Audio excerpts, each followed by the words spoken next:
زندگی کو خوشگوار بنانے کے لیے ایک چھوٹا سا اصول اپنائیں۔ روزانہ کچھ اچھا یاد رکھیں، کچھ برا بھول جائیں۔ انسان کو بولنا سیکھنے میں 2 سال لگتے ہیں، لیکن کون سا لفظ کہاں بولنا ہے یہ سیکھنے میں پوری زندگی گزر جاتی ہے۔ اگر آخرت میں اپنی مرضی کی زندگی گزارنی ہے تو دنیا میں اپنے رب کی مرضی سے زندگی گزار دو۔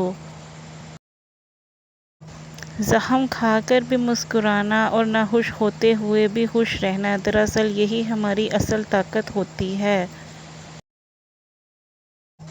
اس جگہ مت جاؤ جہاں لوگ تمہیں برداشت کرتے ہیں، وہاں جاؤ جہاں لوگ تمہارا انتظار کرتے ہیں۔ جو کچھ آپ کے پاس ہے، اگر آپ اسے کافی سمجھتے ہیں تو آپ کے پاس سب کچھ ہے۔